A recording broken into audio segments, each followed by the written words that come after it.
오늘 참 이 어려운 부름에 응답하고 순종해 준 한 쌍의 부부를 제가 소개합니다. 어디 앉아 계시나요? 우리 김승기 집사님, 전은방 집사님을 앞으로 모실 때 박수 한번 부탁드립니다. 팔짱 끼고 나와야지. 팔짱 끼고. 팔짱을 끼고 다시 안 되겠어요. 다시. 아침에 뭐 갈등이 있었구만 보니까 또. 자, 신랑 신부 입장. 신부에게 제가 꽃을. 자, 부케 받으실 분 나오세요. 앉으세요. 저희도 앉아서 할게요. 감사해요. 너무 감사해요. 오늘 좀 힘 좀 주고 온 것 같죠, 왠지? 아니 진짜 힘 꽉 주고 오셨는데 아니 아이 넷의 엄마잖아요. 그러니까 전혀 뭐 본인을 꾸미고 이런 거를 할 수도 없어요, 솔직히. 근데 오늘은 어쨌든 조금 힘을 그죠?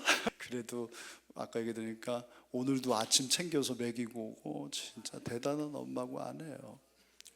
참 우리 김승기 집사님도 대단해요. 뭐 그 얘기 아세요? 뭐 원숭이 이렇게 가지고 시험을 했대. 암컷, 수컷, 이제 새끼가 있는. 그래서 밑에 바닥에 철판이 있는데 철판 위에 올려놓고 새끼를 이렇게 앉게 하고 엄마한테도 이렇게 앉게 하고 아빠한테도 앉게 하고 철판에 여기 밑에다가 불을 막 지핀 거예요. 불을 두껍게 막 붙이면. 근데 엄마는 막 어떻게든 막 뛰면서. 근데 아빠는 어떻게 하고 있었는지 아세요? 애를 깔고 있었대. 이렇게. 무슨 뜻이에요? 엄마의 모성이 더 강하다 그러는데 또 이 가정을 보면 꼭 그렇진 않아. 몇 년 전 보면 희남이를 항상 무슨 캥거루 마냥 그렇게. 요즘에 지금은 대영이가 울면 누가 달려가요? 아빠가. 어쨌든 참 특별한 부부예요. 우리 소개 한번, 이분들 소개 간단하게 한 30초씩 누가 먼저 하시겠어요? 그래요, 우리 가장이 먼저 하시죠. 이분이 이래봬도 저 카이스트 예비군 중대장이에요. 박수 한번 해주세요. 대령으로 전역해가지고 예비군 중대장 되는 게 엄청 힘들었거든요. 근데 우리나라에서 머리가 어마어마하신 거예요. 탑으로. 그래서 가장 좋은 그 예비군 부대에 가신 거예요. 소개 좀 해주세요. 네, 다 아시겠지만 모르시는 분은 저희 동두천에서 태어났고요.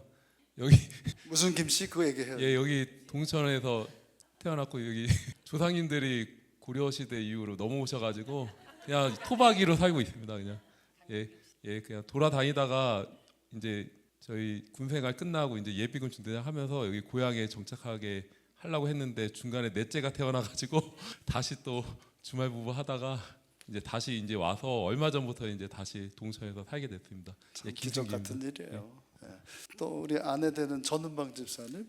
안녕하세요. 네, 저는 원래 전라북도 진안군에서 태어나서 전주에서 이제 직장 생활하다가 이제 부모님 소개로 김승기 집사를 만나게 돼서 결혼을 해서 이제 군인으로 여기저기 이제 다니다가 올해 동두천으로 이제 완전히 정착을 한 전은방 집사입니다. 잘 들었죠? 완전히 정착을 하게. 아니 그 사진 한번 봅시다. 난 깜짝 놀랐어요. 와, 뭐 나도 그랬어. 뭐 그럴 수 있겠지만 보이시죠? 아니 이거 말고 그 사진 봐요. 저 날이 한참 더울 때인데 저렇게 딱 붙어 있는 거 봐봐. 지금 보니까 2008년도 8월 3일이면 3월 8일이에요? 거꾸로 있는 거예요? 그래서 원래 그래요? 그렇구나. 3월 8일이구나. 근데 더운데 왜 옷을 저렇게 입고 왜 쫙 달라붙어 가지고 8월 달 한참 삼복더위 더울 때인데 저거 뭐 클로즈업 할 수 있나? 지금은 김승기 씨 지금도 저렇게 업을 수 있어요? 없고 막 좋아 하나도 안 해. 힘 안 들이고. 그때 뭐 45kg, 지금 이제 52kg인데 너무 좋아가지고. 참. 결혼을 그럼 언제 하신 거죠? 지금 저 연애할 때인 거죠? 네, 저희가 본인 맞죠? 네 맞아요. 많이 다른가요? 약간 미세합니다만. 아니 넘어갑시다. 제가 어디예요? 저희 진안군에 있는 그 운이람 반이람이라고 계곡에 놀러 갔다가 동생이 찍어줬습니다. 약간 인적이 드문 곳 같고 보니까 네, 좀 후미진 곳, 그죠? 사진은 누가 찍은 거예요? 동생이. 동생이. 사진 찍고 넌 내려가 그랬을 것 같은데. 아니요. 두 분 그 만난 얘기가 재밌더라고요. 물론 하나님은 뭐 나귀도 사용하시고 뭐 바사에 누굽니까? 어쨌든 막 이방 왕도 사용하시고 막 그러시잖아요. 짐승도 쓰시고 막 그러시는데.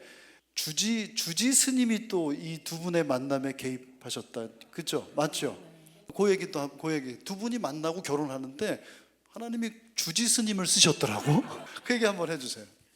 제가 그 원래 군 생활하던 중에 저희 그 배치를 그 전라북도로 이제 최초로 배치받아가지고 진안에 대대가 하나 있습니다. 거기서 이제 중대장을 하다가 군인 같은 경우는 이제 위수 지역이 있어가지고 멀리 못 나가고 이제 주말에 이제 진안 읍내에 나와서 밥 먹고 이제 근처에 이제 절이 있으니까 거기 약수물이 있어가지고 물 먹으러 갔다가 주지 스님하고 친해져가지고 그리고 거기 또 오시는 법사님들하고 또 친해져가지고 또 밥 먹는 식당이 또 법사님이셨다가 한 저를 6개월 정도 보시더니 본인 아시는 분 딸이 있는데 소개시켜 만나볼 생각 있냐 그래가지고 감사합니다 하고 만나는데 은방시 처음 만나가지고 예, 그렇게 됐습니다.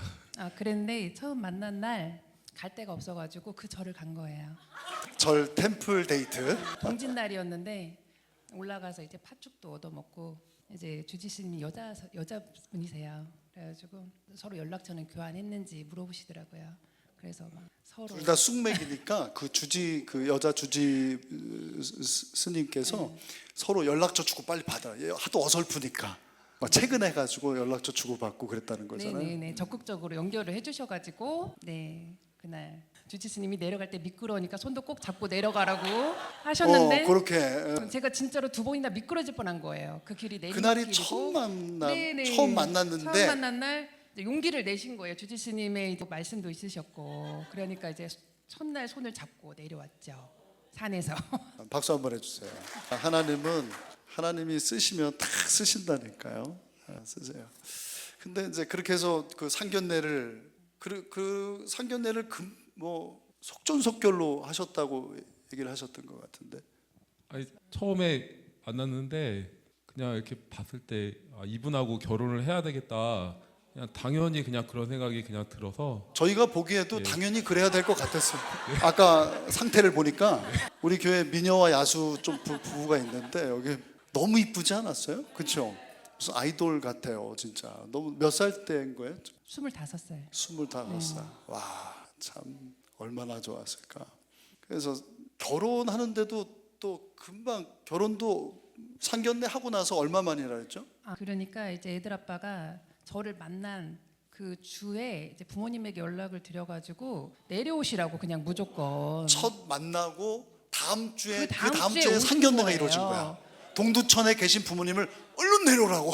두 번째 만나는 날 이제 다 같이 식사를 하게 된 거예요 부모님들하고. 그러니까 두 사람이 두 번째 만났는 날 상견례가 이루어졌어. 저는 뭐 24살이었죠 그때. 24살 겨울이었고 아무 생각 없이 그냥 밥 한 끼 먹으러 갔는데 갑자기 부모님들이 서로 오케이를 하셔가지고 어른들이 마음에 들어가지고 그래서 바로 날짜를 잡으시고 두 번째 만난 날.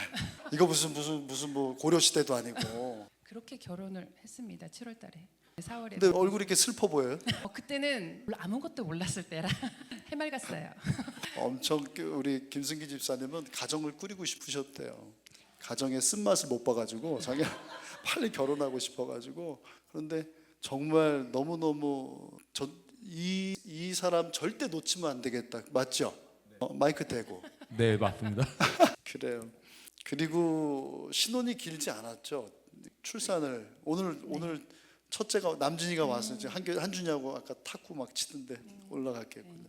출산을 그러면 결혼도 빨리 했고 결혼도 결혼을 이제 7월 6일 날 했고요. 몇 개월 만에 만난 지 몇 개월 만에 6개월 만난 지 6개월 만에 데이트를 한 3번도 못 했대요. 주말에만 잠깐씩 보고 근무도 있고 떨어져 그렇기 있으니까. 때문에 얼굴을 몇 번 못 보고 결혼을 했죠. 그만큼 확신이 있었다는 거겠죠? 네, 그 확신이 있었어요. 저도 깜짝 놀랐어요. 사실은 처음 만난 날 저는 교회는 안 다녔지만 배우자 기도를 하고 있었어요. 근데 배우자 기도를 했는데 처음 딱 봤는데 속으로 제가 깜짝 놀랐어요. 왜? 왜냐하면 생긴 것 때문에? 제가 뭔가 예상했던 저의 배우자의 얼굴이 딱 있었어요. 네, 그래서 제가 그냥 아무 말도 없었던 거예요. 이제 결혼 진행 과정 지금 중에. 이 표정 봤어요. 다 이해할 수 없다는 뭐지 그런 표정인데. 네, 하나님께서 그냥 이제 성실하고 만나게, 저는 성실하고 따뜻하고 착하고 착하고 그런, 순박하고 네네. 맞아요. 저에게 맞는 사람을 보내주셨죠. 어쨌든 그렇게 남진이가 이제 한 18살, 우리 나이로 18살 네, 됐네요.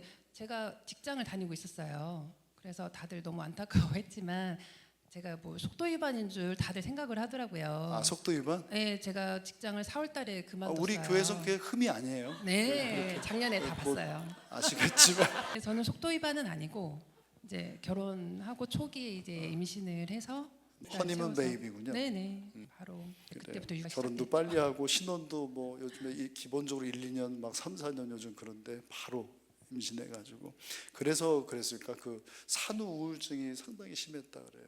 어느 정도였는지. 제가 첫째 때는 시댁에서 같이 이제 육아를 했었기 때문에 산후우울증을 첫째 때는 없었어요.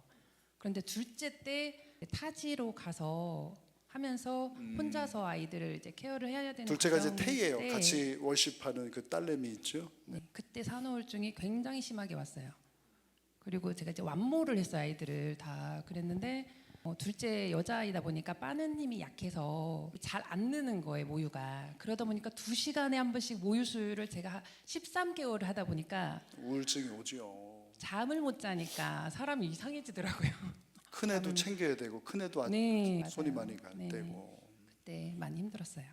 그때 뭐 좀 도움이 됐어요? 어때요? 떨어져 있어서 좀 같이는 있었는데요. 저는 이제 군에서 어떻게 진급이라도 좀 해서 가족을 한번 먹여 살려 볼까 하고 집에는 거의 뭐 못 들어오고 뭐 그런 잠만 자고 가는 그런 상황이어서 잘 몰랐습니다, 솔직히. 제가 좀 심각해지니까 친정으로 보내더라고요, 저를. 한 100일 지나고 제가 좀 심각해졌어요. 많이 너무 떨어지고. 우울증이 정말 심하셨대요. 네, 많이 떨어졌어요. 이렇게. 주변 사람들이 다 걱정스럽게 네. 바라보고 너무 힘들어하니까. 네, 그래서 저를 친정으로 그냥 짐 싸들고 보내버려가지고 제가 친정에서 이제 좀 그렇게 있다가 힘들었으면은 그냥 둘째로 이렇게 매듭을 둘로 네, 할 수 네. 있는데 어떻게 사명을 다하게 되셨는지 네. 참 신기해요. 그러니까 생명은 하나님께 있는 거예요. 그렇게 힘들어도 그런 가운데 또 아이를 키우면서 기쁨이 있는 거죠. 참 너무너무 놀라워요. 넷째는 정말 생각하지 않았던 네, 그렇죠. 맨발로 다니는 애 하나 있죠. 걔가 이제 태명이 축복이에요. 진짜 생각지 않게 하나님께서 복으로 주셨는데 어때 위에 애들 키울 때 하고 지금 한번 김승기 집사님 몇 년 전에는 희남이를 그러고 다녔는데 지금 이제 이제 대영이로 바뀐 거야. 어때요 좀? 희남이하고 없으니까 대영이 저희 없으니까. 대영이는 솔직히 생각도 안 했고요. 그 저희 여기 전에 그 신천 옆에 참정교회 위치해 있을 때 그때 처음 다녔을 때 갑자기 워십이라는 걸 한다고 하길래 저는 워십이 저번에도 제가 영어를 잘 몰라서 왜 군인이다 보니까 전투함을 왜 하나 했는데 알고 봤더니 그게 몸 찬양이라는 거를 그때 알게 됐고 인줄 알았다고? 예 저는 전함인 전투함? 네. 워십? 네, 저희 세대는 그런 영어를 그냥 이렇게 글씨로만 배우다 보니까 그런 세대여가지고 잘 몰랐는데 이제 그런 것도 알게 됐고 그때 넷째가 생겼다 그러길래 왜 안 생기던 애가 왜 갑자기 생기지? 그냥 일단 그래서 낳게 당황했었어요? 됐는데 처음에는 그때는 뭔 정신인지 몰랐는데 그냥 당황도 안 하고 그냥 감사하고 축복이라고만 했는데 태명이 축복이었어요. 예, 요즘은 당황하고 있습니다. 그래도 저도 가끔 안아보거든요. 무거워요. 남의 애라 너의 애라 그런지. 근데 그 애를 막 30분 1시간씩 이러고 다녀. 진짜 얼마나 이쁘고 부러워하는 분도 많이 있을 거예요. 얼마 전만 해도 우리 아유리가 꽃이었는데 우리 아유리 아까 근데 아유리는 진짜 한물 갔어. 요즘엔 대영이가 너무 이쁘다. 아까 어른들도 그냥 보기만 해도 이쁜가 봐요. 그래요. 우리 요번에 이제 9월달에 우리 본간사님도 그렇고 또 우리 혜빈이도 이제 우리 권선혜 권사님 딸도 결혼하고 또 내년에 우리 아까 기도했던 성주형 권율 형제도 이제 이런 가정이 새로운 이 가정이 이렇게 세워지게 되는데 요즘 친구들은 저만 해도 그냥 결혼하면 뭐 혼수로 챙겨오는 경우도 있었고 심지어 당연히 아이를 낳는 게 그게 또 당연한 거죠. 근데 요즘은 꼭 그렇지는 않거든요. 우리 뭐 멀리 볼 거 없고 우리 교회 새롭게 세워지는 가정 부부들에게 자녀는 몇이 좋다. 둘만 나서 잘 키워. 많을수록 좋아요. 많을수록 좋다. 박수 한번 해주세요. 몇 명? 많다는 거는 그래도 제가 6남매예요. 6남매. 네, 많을수록 좋아요. 6남매도 괜찮아요. 근데 우리- 현실적으로 육아를 해야 되니까 3명, 최소 3명. 최소 3명. 어때 주영아 어때? 지금 멘붕이 왔어요. 근데 하나님께서 힘을 주시는 것 같아요. 생명 주시면 그죠? 환경도 열어주시고 그 힘을 어디서 그런 힘이 그렇죠? 여자들이 무슨 힘이 있어요? 근데 그 아이를 앞으로 안고 뒤로 또 막 들러매고 막 그러고 다니잖아요 보면은. 그래요. 어쨌든 힘 닿는 대로 너무 많이 나오면 교회 재정에 문제가 생겨. 우리 교회는 첫째 나면은 100만 원, 둘째 나면 200만 원, 셋째 나면 임장로님 괜찮죠? 재정 상태 잘 관리하세요. 내년에 어마어마할 것 같아.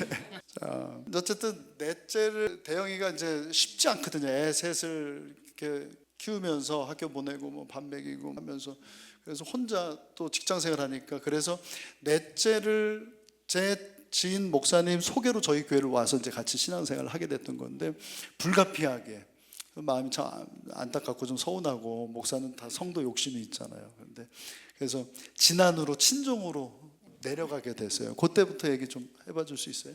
그런데 진짜로 그때부터 하나님의 역사하심이 있었어요. 그렇게 임신을 하기도 전에 그 진안에 계신 사모님께서 지역아동센터를 운영하시는데 사회복지사 한 명이 필요하다고 하셨어요. 마침 그리고 아이들도 많이 필요했어요. 근데 저희 아이들이 또 많잖아요. 그래서 시골에 애들이 많지 않으니까. 네, 그래서 그때 마침 뭐 이렇게 이야기가 나와서 언뜻 말씀을 드렸더니 다 거기 이력서를 먼저 제가 가지도 않았는데 올리시고 다 오셨군요. 예피해 놓으셨어요. 저는 1월 달부터 바로 출근을 했어요. 사실은 내려가자마자.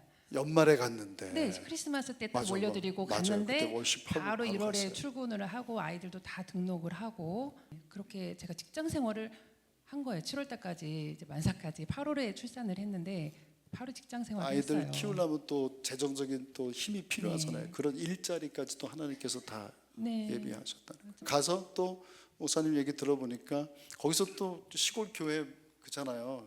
좀 가라앉아 있고 분위기가 그런데 또 여기서 월십으로 은혜 받고 그래가지고 네. 거기서 또 월십 팀을 또 그 와중에 창단을 해가지고 참 대단한 그 교회도 이제 어떤 바람을 예배 어떤 월십의 바람을 또 일으키고 저는 떠났지만 저는 우리 장로님도 계시고 그러지만은 저는 떠나보내지는 않았어요. 반드시 돌아온다. 야곱이 하나님으로 갔다가 다시 돌아올 거다. 우리 주님이 말씀하신 것처럼 저도 우리 김승기 집사님, 전은방 집사님 가정은 돌아와요. 애 좀 키우고 한 2, 3년 있다가 돌아올 거예요. 늘 그 얘기했고 또 귀한 분들도 본인이 우리 교회를 뭐 요번에도 우리 교회를 친정처럼 생각한다는 거예요. 박수 한번 해주세요. 본인도 그런 마음이 친정이니까 그죠?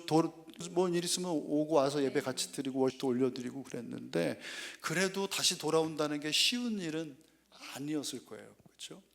그런데 작년에 이제 4월달에 애들 아빠가 이제 그런 일이 병원에 가는 일이 생기면서 그때 제가 첫 번째 든 생각이 지금 상황 모를 거예요. 병원 뭐 하러 갔는지 뭐 독감 이런 게 아니고 갑자기 작년 4월이었어요. 저도 엄청 정말 너무 바쁠 때요. 그 공사 마무리 단계요. 그런데 워낙 뭐랄까요 좀 차분하고 그래요. 했는데 내용이 너무 기가 막힌 거예요. 이분이 돌을 씹어서도 그냥 드시고도 소화할 정도로 건강한 군인이시잖아요. 그런데 이분이 쓰러진 거예요. 그러니까 뇌 경색으로 모든 게 다 마비된 상태, 말도 한마디 꼼짝 못하는 상태가 돼버린 거예요. 그래서 저한테 목사님한테 가장 먼저 전화한다고 하면서 저한테 기도해 주세요. 지금 이런 상황이고, 근데 너무 덤덤하게 얘기를 하는데 내용은 너무너무 기가 막힌 상황이었고, 제가 그래서 바로 여러분들에게 그죠? 목회 문자 보내고 같이 또 모일 때 기도하고 그랬었는데 그때 얘기를 한번 그때 심정 쓰러졌다는 얘기를 듣고 멀리 떨어져 있었잖아 게다가 그 얘기 좀 한번 해봐 주세요. 그런데 그때 일단은 전화를 받았을 때는 목소리를 듣기는 들었어요. 그래서 저는 엄청 위독하거나 그런 거라고 생각을 못했어요. 그런데 다음 날 이제 아이들을 두고 올라갈 수 있을까 했는데 올라가야 될 것 같다는 생각이 들어서 6시부터 이제 일어나서 챙겨서 올라갔는데 선생님에게 이제 설명을 듣고 이게 좀 유독할 수도 있구나. 응급으로 수술이 할 수도 있는 상황이었던 거예요. 근데 중환자실에 뇌를 열어야 되는 그런 상황. 거기가 이제 막힌 거예요. 뇌경색에서 뚫지를 못했고 이제 막혔고 거기가 더 붓지 않아야 되는 상황이었던 거예요. 만약에 붓게 되면 숨을 쉬는 거 기능을 못하게 하기 때문에 응급 수술을 해야 되는 상황이었어요. 그래서 지켜보는 시간이 한 열흘 정도 필요했어요. 그래서 그 기간 동안 붓지 않게 기도를 제가 그 드렸죠. 과정도 그날도 이제 주말 부부로 이제 너무 좋은 아빠니까 주말마다 이제 운전을 해서 때로는 이제 그 고속버스 그걸 얻어 타고 이제 가는데 고속버스를 타고 가다가 쓰러진 거예요. 그때 그것도 그러니까 하나님께서 부르시려고 한 게 아니라 하나님께서 뭔가 하시려고 한 거예요. 기가 막힌 그런 또 그게 진짜 그 뭐라 합니까? 중요한 그 시간 타이밍 있잖아요. 골든 타임. 그 부분도 상당히 저는 너무 놀라워서 하나님이 하셨구나. 그 얘기를 본인이 직접 좀 해봐줘. 그때 상황을. 예, 그 버스 타고 가다가 갑자기 어지러워지면서 지구가 거의 공전하는 속도 이상으로 제가 감당을 못할 정도로 머리가 막 돌면서 저는 이제 몸도 못 움직이고 그냥 다리도 못 움직이고 그냥 쓰러졌는데 고속버스 예, 안에서. 다행히 2분 살아가지고 그 와중에도 애들 생각도 나고 그 다음에 또 계속 하나님한테 애들 생각만 나고 다시 내가 기회를 줄게요. 네. 여러분 잊어버려요. 누가 먼저 생각났어요? 저희 은방 씨 생각도 또 나고 가 먼저 예. 생각나고. 예, 그래가지고 하나님한테 계속 그 와중에 기도를 했습니다. 좀 아직 죽을 땐 아니니까 좀 살려달라고 계속 기도를 했고 마침 기사님이 목소리를 들으셔가지고 119를 바로 불러주셔가지고 근데 그 참 저도 운이 좋게 생각하는 게 어떻게 신기하게 대학병원급에를 15분 안에 바로 가가지고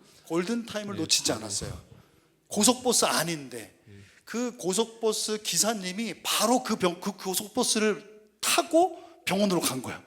그 고속버스를 운전해서.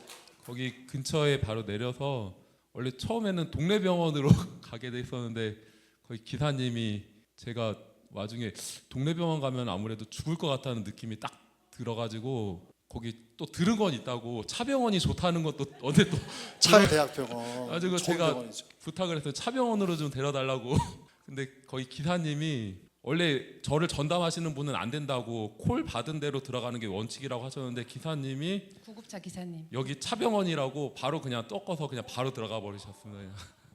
저도 최근에 예. 보니까 룰이 있더라고요. 이 119도 그냥 뭐 원하는 대로 가는 게 아니라 그 오는 대로 무슨 매뉴얼이 있어요. 그런데 그때 매뉴얼대로 했으면 뭐 그렇게 했어도 하나님 살리려고 마음 먹었으니까 뭐 잘 됐겠지만서도 기사님이 그런 결단하는 거 쉽지 않거든요. 그 차병원으로 그냥 자기 그 큰 차를 몰고 간 거예요. 하나님께서 하신 거예요. 박수 한번 해주세요. 근데 어쨌든 상당히 절망적인 상황이에요. 네. 이러지도 저러 뭐 열어서 뭘 하지도 못하고 지켜만 봐야 되는. 제가 알기로는 지금도 뭘 한 게 아니라 그냥 지켜봤고, 근데 이 증상이 제가 신방 갔을 때 너무나 제가 너무 야속할 정도로 회복이 워낙 빨라가지고 그때 저랑 신방 갔던 분들 계실 텐데 너무너무 놀란 거예요. 내가 막 눈물이 왈칵 나기도 하고 막 한 대 때려주고 싶더라고. 사람을 그렇게 놀래키고 애를 먹이고. 근데 너무너무 회복돼가지고 참. 근데 지금도 여러분 기도해 주실 것은 하나님께서 이렇게 열어주시는데 완전히 열어주시지 않고 어떤 긴장, 텐션을 주셔요. 지금도 뭔가 한 게 아니에요. 희한하게 그냥 네네네. 그죠. 그 그 부분 막힌 상태로 계속 약 막힌 먹으면서 상태로. 지내고 있어요. 예. 그렇게 하나님 은혜 의지하고 하나님 앞에 기도하면서 하나님 지켜주세요. 마치 바울이 왜 자기 육체의 가시에 대해서 막 3번 그렇게 간구했다 그러잖아요. 근데 하나님께서 내 은혜가 내게 족하다 하신 것처럼 뭔가를 의료적으로 뭔가를 하지 않고 그 상태 그대로 내 은혜 붙들고 은혜로 살아라, 그런 메시지인 것 같아요. 요즘 저희가 볼 때는 훨씬 더 건강해진 것 같은데. 원래 중환자실에 있을 때 거의 솔직히 몸도 못 움직이고 다리도 못 움직이고 입만 살아가지고 그때 다행히 통화를 어떻게 돼가지고 목사님하고 통화를 했었는데 이게 통화를 하는데 기도를 해주시는데 몸에 열이 싹 들어오면서 이게 살 수도 있겠다라는 희망을 좀 가졌던 것 같고. 어떤 목사님인지 구체적으로 얘기를 해요. 저희 그때는 원래는 제가 지난해 조그만 시골 교회가 있는데 그때 또 먼저 이렇게 은방 씨가 제일 먼저 알린 데가 이게 동천 참종교회에다 연락을 먼저 했다고 그러셔가지고 걱정하셔서 전화가 오셨던 것 같아서 제 쓰러져 있는 와중에 통화했던 기억이 나는데 그때 저는 이제 계속 고통 속에 있으니까 이제 솔직히 몸도 못 움직이고 이제 그런 속에 통화만 하는데 상당히 이렇게 기도가 힘이 많이 됐던 것 같고 몸으로 제가 많이 느꼈습니다. 그래가지고 아 이게 기도를 해주시는 게 그러니까 제가 신방 갔을 때 예, 했던 말이 맞아요. 기억이 나요. 예. 목사님 그때 워낙 충만해가지고 목사님 저 퇴원하면 수요 예배도 나가고요, 새벽에도 나가고요. 그래 썼어요. 그런데 요즘에 가끔 나오긴 나와요. 애들 때문에 쉽지는 않아. 내가 충분히 이해하고 그래요. 그때 무슨 얘기 하냐면 저희가 이렇게 그런 상태로 있는데 성도들이 목사님이 자기를 위해서 여러분들이 기도하고 있는 게 그냥 느껴지더래요. 맞아요?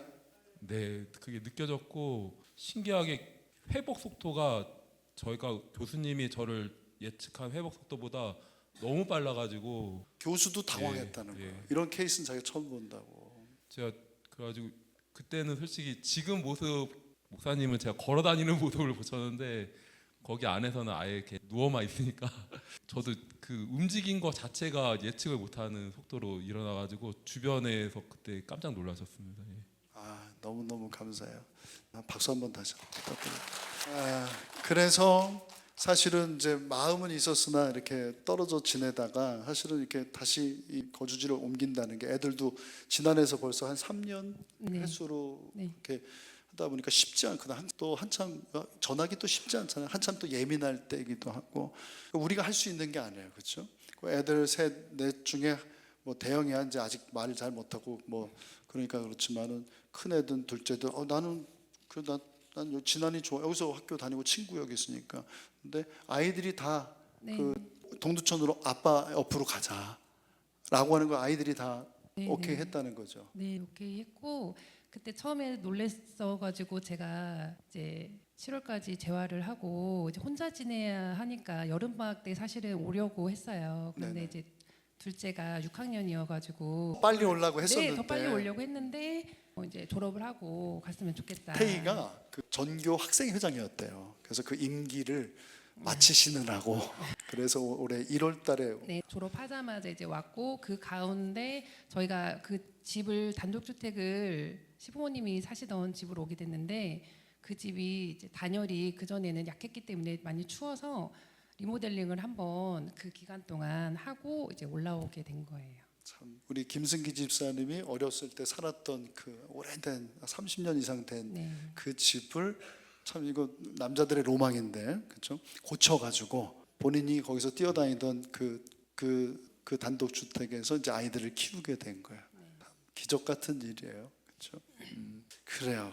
그 제가 질문했던 것 중에 참 아이들이 다 큰 건 아니니까 사실은 또 어떤 일이 있을런지 뭐 알 수 없어요. 근데 이런 일련의 과정을 통해서 우리 김승기 집사님이나 전은방 집사님이 또 경험한 그 하나님에 대한 어떤 참 하나님은 선하시다. 사실은 우리 전 집사님 쓰러졌다는 얘기 듣고 얼마나 마음이 솔직히 그렇죠? 어땠어요? 경우의 수를 다 생각했죠. 제가 다양한 갈 경우 여러 가지 제가 가장으로서 이제 해야 되는 경우 이제 다양한 경우를 이제 생각했고 애들 아빠한테도 걱정하지 말고 뭐 집에서 쉬어도 되고 내가 네, 벌어서 네. 먹여주겠다. 네, 직장 생활하고 있었으니까 다행히 하나님께서 이제 또 자리를 주고 계셨기 때문에 제가 그냥 일반 주부였다면 또 담대하기가 쉽지 않았을 것 같아요. 근데 하나님께서 다 예비해 주셔가지고 직장 생활을 하고 있었고 안정적인 아이들도 다 케어할 수 있는 또 지역아동센터였기 때문에 뭐 애들 아빠가 집에서 있어도 괜찮다라는 이제 생각이 들었고 대단해요, 진짜. 저희 교회가 이제 하나님은 선하시다. 제가 붙드는 거예요. 사실 제가 필요하기 때문에 그 말씀 필요하기 때문에 하나님이 선하시다라고 하는 그 하나님이 또 다 준비하신다, 이끄신다. 하나님이 다 다스리고 계시다. 이 모든 상황 위에 하나님이 계시다. 캄캄함이 다 만민을 가리고 우리 가정을 다 덮은 것 같고 끝난 것 같지만 사실은 그 위에 하나님이 계시다. 하나님께서 일하고 계시다. 그런 경험을 한 거잖아요. 네네. 그렇죠? 그 경험을 통해서 앞으로의 어떤 각오라고 할까요? 좀 그런 얘기를 좀 들어볼 수 있을까요?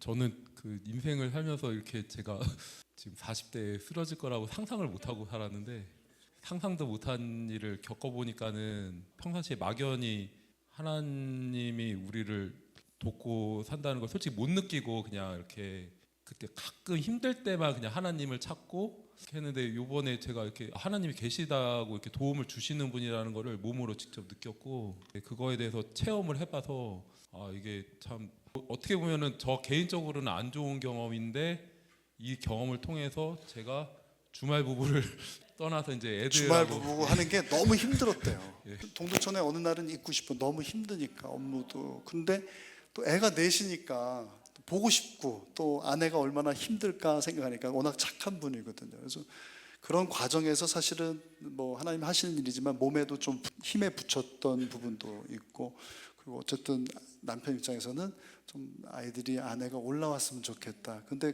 쉬운 일은 아니니까 우리가 할 수 없는 일인데 하나님께서 육신의 연약함을 육신을 잠깐 깨뜨리셔서 하나님이 이 일을 하신 거야. 또 우리 교회적으로 이게 다 유기적으로 연결되어 있는 것 같아요. 우리도 이 가정이 필요했거든요. 그리웠거든요. 또 늘 기도했고 너무너무 기적 같은 일이고 우리한테는 그렇지만 하나님은 이제 내가 다 생각했던 건데 하실 수 있겠지만 참 놀라운 일을 우리가 경험하고 있는 거예요. 우리 대영이가 맨발로 다니는 애가 우리 교회에 이렇게 있을 줄 생각이나 했어요? 그렇죠. 그러니까 말을 잘해야 되는 것 같아요. 제가 끊임없이 3, 4년간 가끔 오기도 하고 통화도 하고 뭐 우리가 효도관광 가면 또 가서 또 만나기도 하고 한 가족으로서 이렇게 또 멀리 떨어져 있어도 사실은 우리 예물도 보내고 그랬어요. 사실은 건축한다고 뭐 의미 있게 헌금도 하고 그래서 제가 항상 축복하고 이 가정은 돌아와서 우리와 함께 이 믿음의 길을 간다. 교회 세우는 일 함께 할 거다 했더니 하나님이요 여러분 그러니까 여러분 자녀들 지금 마음에 안 들어도 저부터도 그래요. 그냥 이를 악물고 축복하는 거야. 왜냐하면 물론 당장에 그놈이 듣지만 내가 듣고 내가 한 말이지만 내가 듣잖아요. 하나님이 들으세요.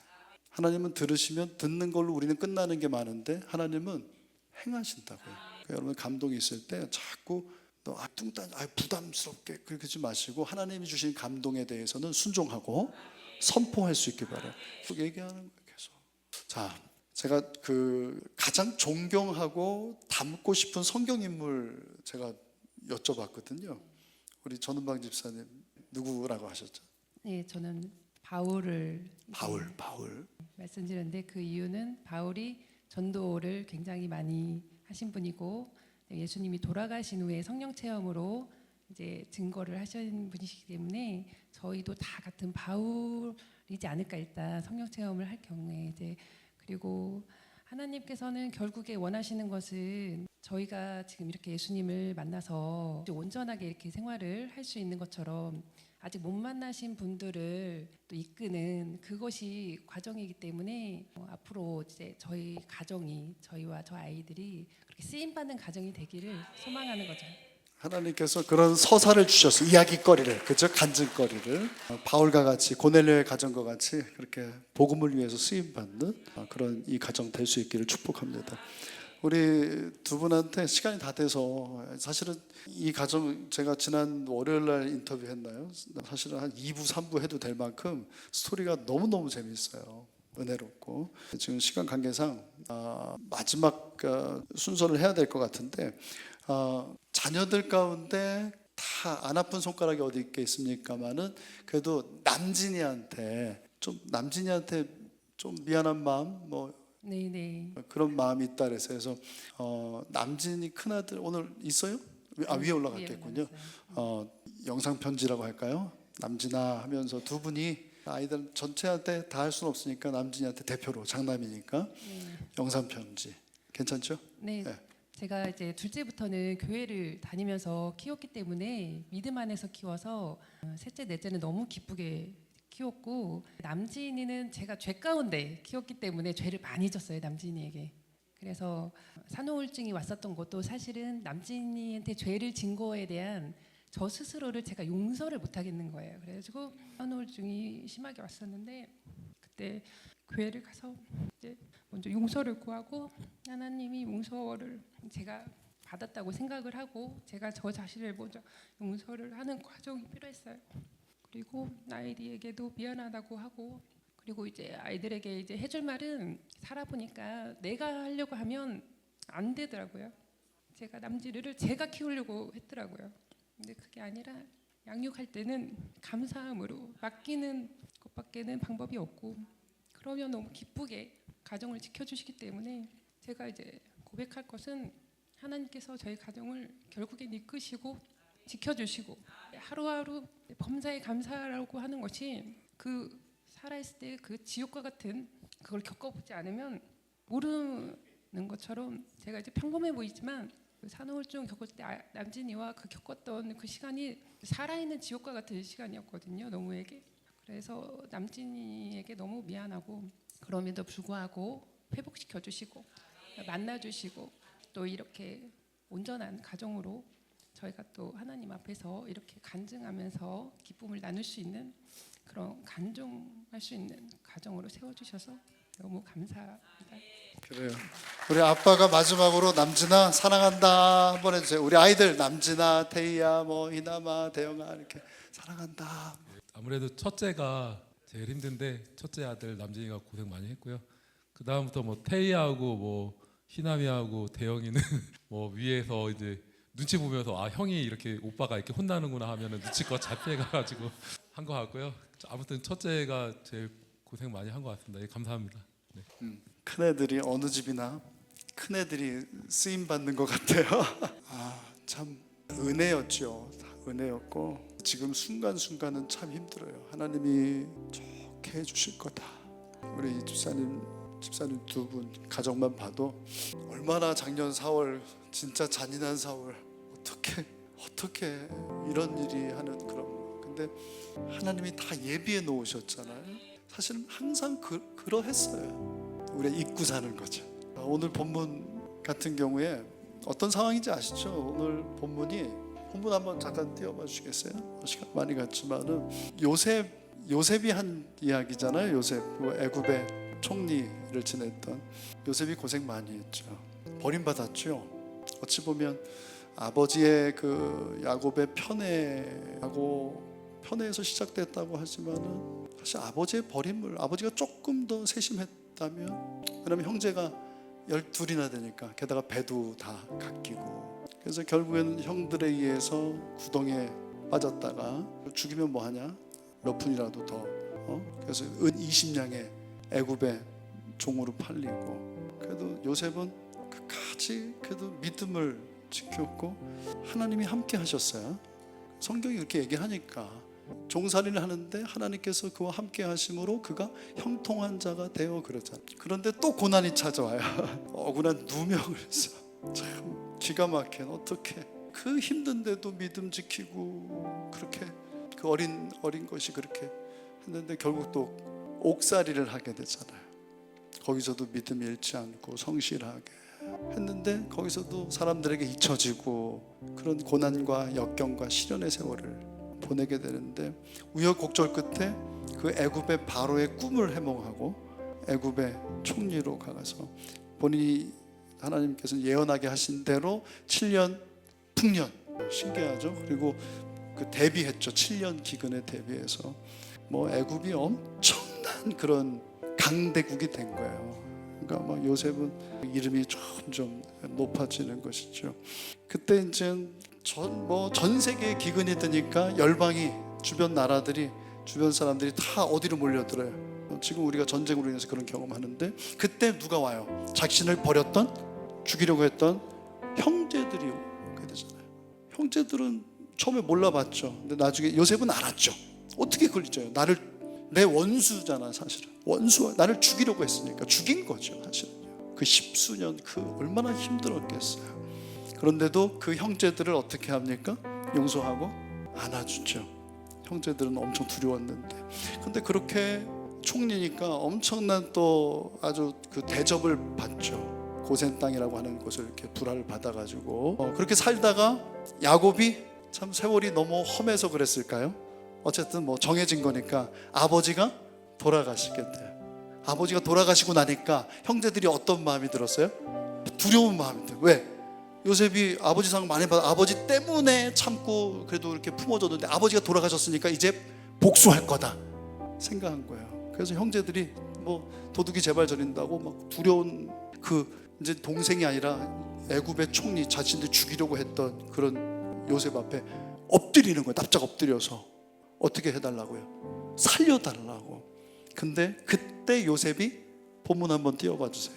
이렇게 얘기하는 거예요. 내가 하나님을 대신하겠습니까? 하면서 정말 전혀 예상치 못했던 내가 하나님입니까 형님들 하면서 한 얘기예요. 같이 봅시다. 시작. 하나님은 그것을 선으로 바꾸사 오늘과 같이 많은 백성의 생명을 구원하게 하시려 하셨다. 사실이죠. 죽이려고 했잖아요. 그 요셉은 실제로 너무나 힘들었잖아요. 그런데 그 모든 것을 하나님께서 합력해서 그 악한 거죠. 큰 상황에, 아픈 상황에, 그 상황을 어떻게 바꾸셨다고요? 선으로 바꾸셔서 이 많은 열방들을 그 기근 가운데 살게 하시고, 우리 가족도 이렇게 살게 하시고 하나 되게 하시고, 형님들 걱정하지 마십시오. 내가 형님들과 형수님들, 우리 조카들도 다 제가 책임지겠습니다 하면서 위로하였더라. 할렐루야. 하나님께서 하시는 일이 있을 거예요. 맞죠? 저도 힘을 내려고요. 여러분들도 힘내십시오. 아까도 서두에 말씀드렸습니다만 5월이 너무너무 힘들고 잔인하고 그런 분들이 있어요. 배려해야 돼요. 나는 이렇게 해서 이겨냈다, 나도 그랬다고 막 그러지 마. 기도하라고 막 이렇게 하지 말고, 내 새끼가 아픈데 또 어떤 부모가 기도 안 하겠어요? 하고 있지. 더 열심을 내라. 그렇게 하지만 너무 잔인한 거예요. 진짜 너무 아프게 하는 거예요. 서로 격려하고 축복하고 잘 될 거라고. 내가 기도한다는 얘기 할 필요도 없어요. 그냥 그 눈빛을 보면 알 수 있잖아요. 그래서 우리 성도들의 가정이 다들 힘들지만 교회에 와서라도 힘을 얻고, 힘이 있어야 다시 일어설 거야. 서로 격려하고 축복하는. 그래서 작년까지는 너무 5월이 힘들었다 했던 분들도 오늘 이 예배를 시작으로 인해서 이 5월에 힘을 얻었으면 좋겠어요. 맞습니까? 그래서 가정을 통해서 하나님께서 우리를 만들어 가세요. 이 목사를 그렇게 만드시다니까, 아이들을 통해서. 가정이 그래서 선물이에요. 가정이 선물이에요. 지금 악한 상황이고 뭐 하나 할지라도 그것을 하나님께서 선으로 바꾸십니다. 그 날이 옵니다. 그 날을 우리 믿음으로 참고 인내하고 잘 이겨내서 우리 가정처럼 끝나지 않았어요. 또 앞으로 무슨 일이 있을지 몰라요. 그러나 하나님의 선하심 붙들고 하나님이 함께 하시니까 이길 수 있다, 하면 된다, 해보자. 자기에게도 파이팅하고 서로 격려하고 축복하는 우리 공동체가 될 수 있길 바랍니다. 제가 얼마 전에 너무너무 저도 막 사람이니까 너무 막 그렇더라고요. 마음이. 하나님 진짜 너무, 진짜 하나님 너무 하신다.